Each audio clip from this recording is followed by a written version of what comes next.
हरे कृष्णा। श्रीमद् भगवद गीता के 12वें अध्याय भक्ति योग को आगे पढ़ते हैं। धनंजय, यदि तुम अपना मन मुझ पर स्थित नहीं कर सकते तो भक्ति योग के सतत अभ्यास द्वारा मेरे पास पहुंचने का प्रयास करो। यदि तुम भक्ति योग के अभ्यास को कायम नहीं रख सकते तो केवल अपने कर्मों को मुझे अर्पण करो। इस प्रकार तुम परम सिद्धि प्राप्त कर सकोगे। यदि तुम यह भी नहीं कर पाए तो अपना कर्म करो और उसके फलों को मुझे अर्पण करो।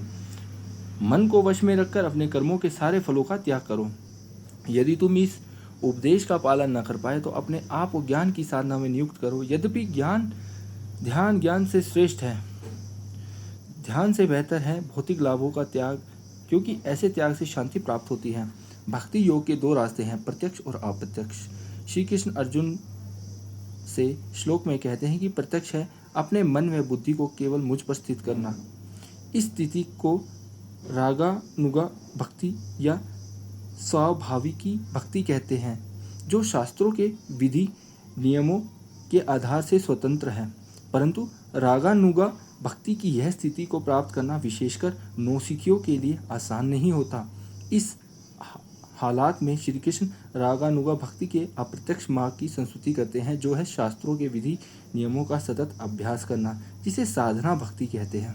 यदि ऐसी भावना संभव नहीं है तो कृष्ण कहते हैं कि हमें उनके लिए कर्म करना चाहिए। यदि यह भी संभव नहीं है तो ज्ञान की साधना करनी चाहिए, जिससे कि हम जान सके कि शरीर क्या है, आत्मा क्या है और कृष्ण कौन है। इस प्रकार किसी भी व्यक्ति से व्यक्ति क्रमशः ऊपर उठता और अंततः वह श्री कृष्ण की प्रत्यक्ष सेवा की रागानुगा भक्ति के सर्वोच्च स्तर पर पहुंचता है।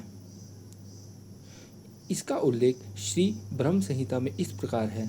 जब ज्ञान एवं भक्ति के माध्यम से दिव्य अनुभूति परम भक्ति उदय होती है, जिसे श्री कृष्ण के लिए शुद्ध प्रेम की उपस्थिति से पहचाना जाता है, तब हृदय में प्रेम में आत्मा के परम प्रिय तत्व का उदय होता है। वह व्यक्ति जो द्वेष रहित है, सभी जीवों के लिए मित्रतापूर्ण व करुणामय है, जो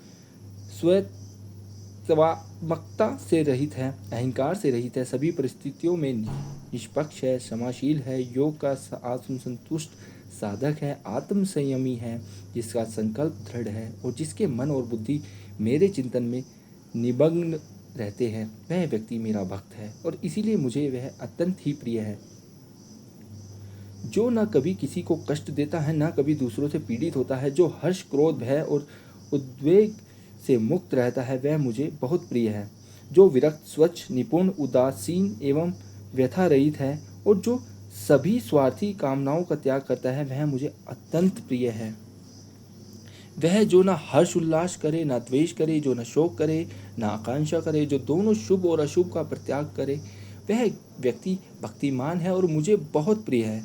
वह जो मित्र और शत्रु दोनों के लिए समान रहे, यश और अपयश, गर्मी और सर्दी, सुख और दुख सभी में समान रहे, जो विरक्त रहे, जो निंदा और प्रशंसा में समान रहे, वह अपने वचनों को नियंत्रित रखे, जो अपनी परिस्थितियों में संतुष्ट रहे, जिसे अपने घर या निवास से लगाव नहीं, जिसका मन स्थिर है, वह व्यक्ति भक्तिमान है और मुझे अत्यंत प्रिय है। जो श्रद्धावान है और जो मुझसे वर्णित इस धर्म के सनातन पथ का अनुसरण मुझे ही सर्वोच्च मानकर करते हैं, वे मुझे अत्यंत प्रिय है।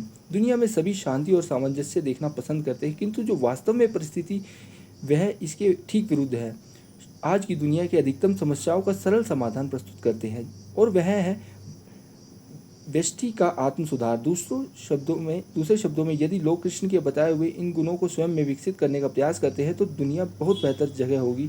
आज दुनिया जैसी है वहाँ सज्जनों के लिए कोई जगह नहीं है। द्वेष रहित होना, सभी जीवों के लिए मित्रतापूर्ण व दयालु होना, स्वतायमता की भावना से रहित होना, अहंकार विहीन होना, सभी परिस्थितियों में निष्पक्ष होना, करुणामय होना, आत्म संयमित होना और संकल्प में दृढ़ होना आदि वास्तव में महान। हरे कृष्णा।